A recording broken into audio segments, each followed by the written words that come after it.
Лінур Халілов, Руслан Місутов, Руслан Нагаєв та Ельдар Кантеміров виступатимуть з останнім словом на судилищі 12 серпня. На засідання Південного окружного військового суду бранці прийшли у футболках із написами «Вивчення релігії, не тероризм» та «Суд без права на слово». Російські прокурори вимагають бранцям 66 років в'язниці на 4. Ельдара Кантемірова можуть ув'язнити на 14 років, Руслана Нагаєва на 15, Руслана Місутова на 18, а Лінура Халілова на 19 років. Через буцімто причетність до партії Хізбут Тахрір окупанти звинувачують їх у тероризмі та спробі захоплення влади. На дебатах захист наполягав, що ці звинувачення абсурдні, а у процесі дворічного судилища було чимало порушень.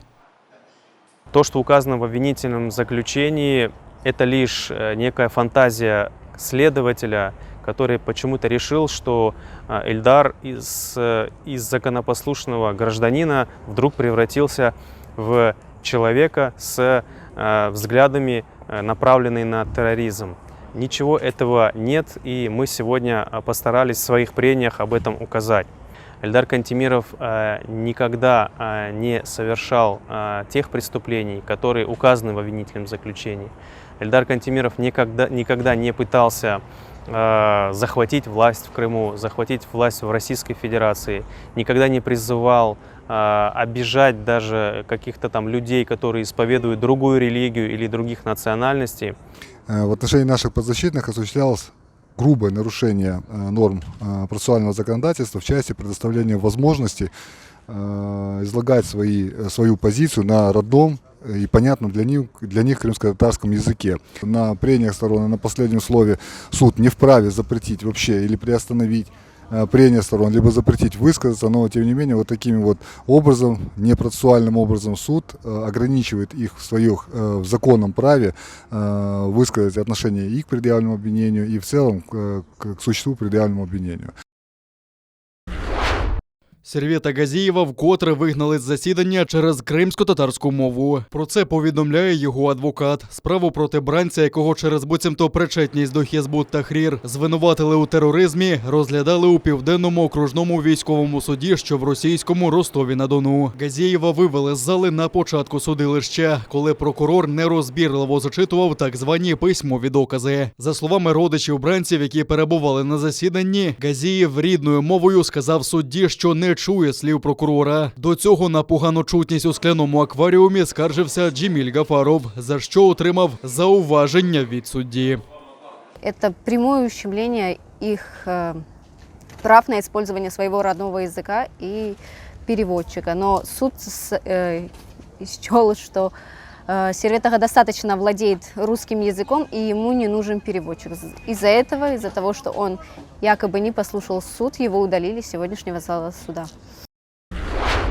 Заборонили виходити з дому з 8 вечора до 8 ранку. Окупаційний Київський районний суд Сімферополя обмежив свободу кримської активістки Людвіки Пападопулу, обвинуваченої окупантами у наклепі. Відомо, що окупаційний суд відхилив клопотання її адвоката Олексія Ладіна про домашній арешт. Окупаційні силовики затримали її вчора, 5 серпня, на кримському адмінконтролі. Виявилося, що Людвіку Пападопулу окупанти оголосили у розшук у так званій кримінальній справі про наклеп у ЗМІ або в інтернеті. Приводом став пост у Фейсбуці блогера Сергія Гарначука. У тексті, опублікованому у серпні 2019 року, у групі «Дошка ганьби чиновників Криму» йшлося про захоплення санаторію «Парус» в інтересах начальника окупаційного управління судового департаменту Криму Керіма Акуєва. Він подав заяву про наклеп. Пападопулу спочатку була в якості свідка. Правозахисники назвали переслідування активістки політичним. Вони відзначають, окупанти масово застосовують своє законодавство для боротьби з инакомисленням. Попадают под преследование как активисты, так и, как в случае, с Курбединовым, адвокаты, которые участвуют в защите политических заключенных. То есть это очень распространенная практика, удобная, и в принципе она достаточно широко применяется для преследования инакомыслия на оккупированной территории. И я, собственно, она удобна тем, что ее можно применить практически кому угодно, кто публикует что-либо в социальных сетях, что не нравится конституционным властям. Число країн-учасниць саміту Кримської платформи зросло до 33. Про це повідомив міністр закордонних справ України Дмитро Кулеба на своїй сторінці у Твіттер. Але не уточнив, про главу якої держави йдеться. Кримська платформа відбудеться 23 серпня цього року, у 30-ту річницю незалежності України. На саміті учасники підпишуть декларацію про спільні домовленості та наміри по деокупації Кримського півострова. Будуть організовані 4 тематичні панелі щодо невизнання спроби анексії Криму, про мілітаризацію Азово-Чорноморського регіону, про шляхи реінтеграції Криму через права людини і сталий розвиток, а також про відновлення прав кримсько-татарського народу. Сьогодні отримали ще одне підтвердження. Плюс один президент приїде до Києва на установчий саміт Кримської платформи. Загальна кількість учасників зросла до 33. Крим можна звільнити або санкціями, або війною. Про це заявив керівник Інституту чорноморських стратегічних досліджень Андрій Клименко на першому форумі експертів у рамках Кримської платформи у Києві. Він вважає, що у світі поменшало країн, які керуються у зовнішній політиці цінностями цивілізованого світу. Про це, на думку Клименка, свідчить те, що кількість країн, готових посилювати санкції проти Росії, зменшилося вдвоє з 2014 року. Цю тему треба виносити на світовий порядок денний, упевнений Клименко, бо нехтування цінностями призведе до нової глобальної війни. Мета санкційної політики стосовно тоталітарного режиму Російської Федерації має бути спрямована на нанесення максимальної шкоди для зниження спроможності Росії вести агресивні війни. Я зрозуміло сказав, так? Це оборонний сектор, це приладобудування, суднобудування, космічна галузь, ракетна галузь, дослідницькі інститути, їх поставщики, техніки, обладнання, матеріалів композитних і таке інше. Окупанти били з артилерії по українським військовим та цивільним. Позиції оборонців Галицинівки накрили вогнем з артилерійських систем 122-го калібру. Заразом окупанти обстріляли і околиці села. Пошкоджено сільськогосподарські угіддя та дорогу, повідомляють у штабі Об'єднаних сил. Втім, найбільше постраждали цивільні квартали Красногорівки на Донеччині. Там окупанти з протитанкової гармати влучили у квартиру 5-поверхівки. Тяжкі поранення дістав місцевий житель. Також ворог традиційно відкривав вогонь з гранатометів різних систем та іншої зброї. Крім того, на Луганщині був зафіксований проліт ворожого безпілотного літального апарату типу Орлан-10 із перетином лінії розмежування. На обстріли російських окупантів українські військові відкривали вогонь у відповідь. Бойових втрат серед наших захисників немає. Станом на 7 годину ранку 6 серпня порушень режиму припинення вогню з боку російсько-окупаційних військ не зафіксовано. Українські військовослужбовці контролюють ситуацію в районі проведення операції Об'єднаних сил і дотримуються режиму припинення вогню.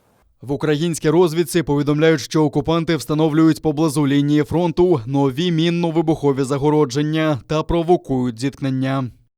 Зокрема, противник збільшує інтенсивність застосування диверсійно-розвідувальних груп та снайперських розрахунків з озброєнням російського виробництва.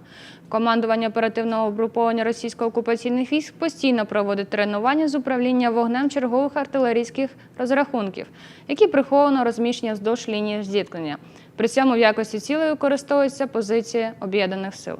Крім того, окупанти встановлюють додаткові мінно-вибухові загородження, у тому числі дистанційним мінуванням місцевості з застосуванням протипіхотних мін ПОМ-2. На трасі Таврида в окупованому Криму знову автотроща за участі військового транспорту окупантів. Біля села Скалисте Бахчисарайського району «Газель» в'їхала у вантажівку російських військових. Удар був такої сили, що у мікроавтобуса цілком зім'яло кабіну. Водій «Газелі» загинув. Ця аварія призвела до того, що зіткнули ще 5 автівок. У них ніхто не постраждав.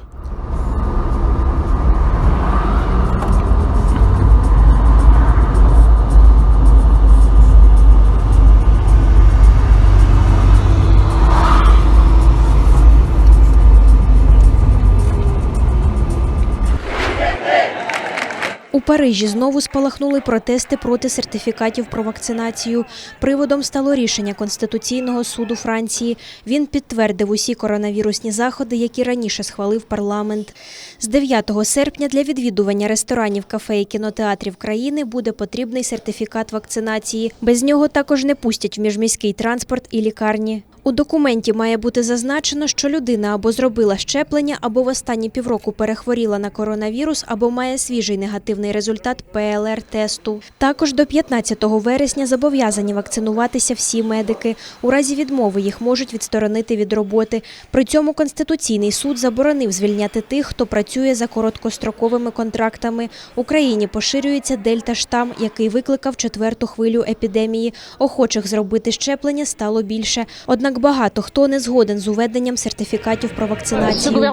Уряд хоче зробити з нас слухняних овець, управляти нами, як у Китаї. Ми втрачаємо свободу. Власники ресторанів, барів і кафе чекають, що через введення сертифікатів будуть щодня втрачати до 40% виручки. Однак вони мають намір виконувати всі розпорядження влади. Не думаю, що ресторани закриються, але уряд чинить, як зазвичай. Він змушує нас робити те, чого не вимагає від держслужбовців. Противники антиковідних заходів вже 3 тижні поспіль виходять з протестами по всій Франції. Вони мають намір продовжувати демонстрації.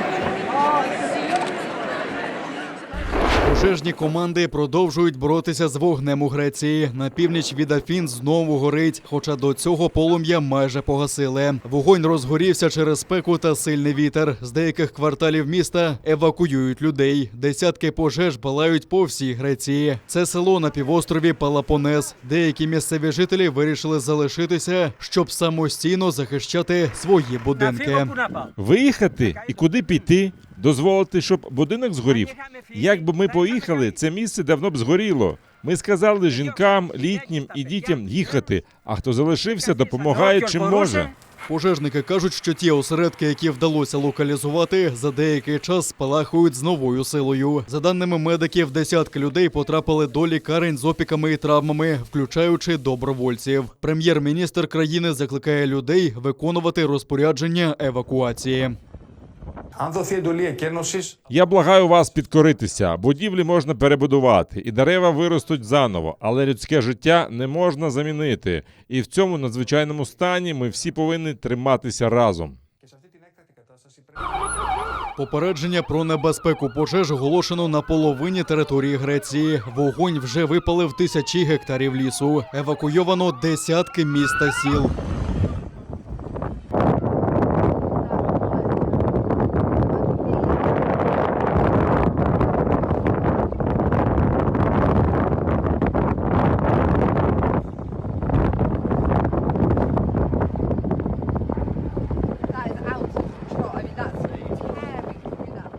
Горить і італійська Сицилія. 8 пожежних літаків намагаються стримати близько 40 вогнищ у провінціях Палермо і Мессіна. Згоріло кілька ферм. Там також евакуювали місцевих жителів. Цього літа на узбережжі Середземного моря встановилася небувала спека. Температура повітря перевищує 40 градусів за Цельсієм.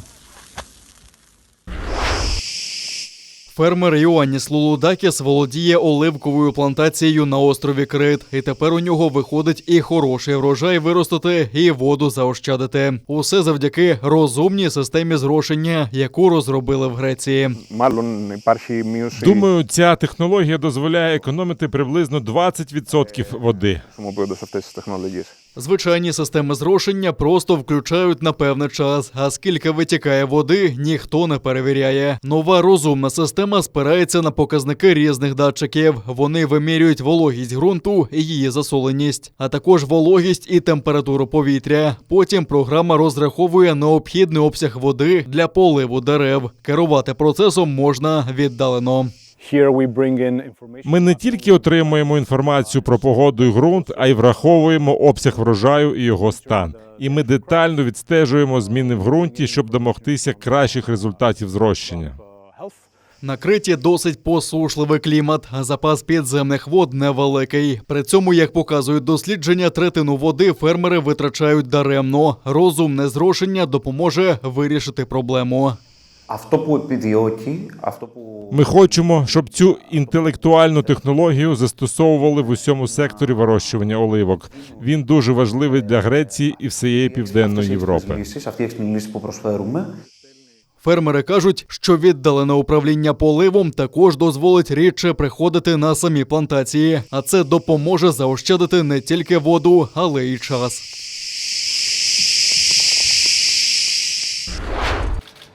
У Києві з'явилася нова мініатюрна скульптура.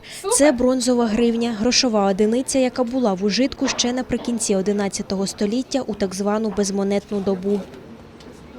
Ми знаємо, що на її честь названа наша українська національна валюта – гривня. І ось так вона виглядала майже 1000 років тому. Скульптуру встановили на стіні будівлі Національного музею історії України. Тут зберігається найбільша колекція таких гривень. У ті часи їх відливали зі срібла. Кожен зливок важить 160 грамів. Припускається, що виготовляли їх у Києві. В цілому знайшли 33 такі гривні. Тоді ці гроші були дуже вартісними.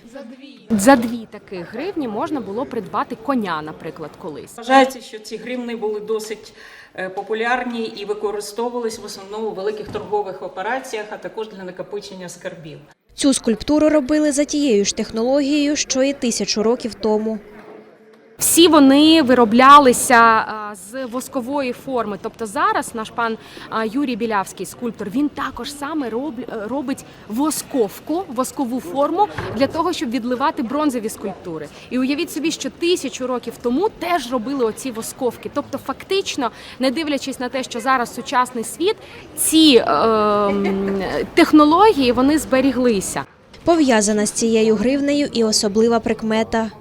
Тут прикмета така: мене потреш, гривню збережеш. Терти можна де вам подобається, але ось тут такий пухарець найбільший, оце вам принесе гроші точно. Знак такої старовинної гривні зображено і на логотипі Національного банку України. Проект міні-скульптур «Шукай» заснували в 2018 році. По всьому Києву заховані мініатюрні бронзові фігурки, завдяки яким можна ближче познайомитися з історією міста. Всього таких скульптур вже 31.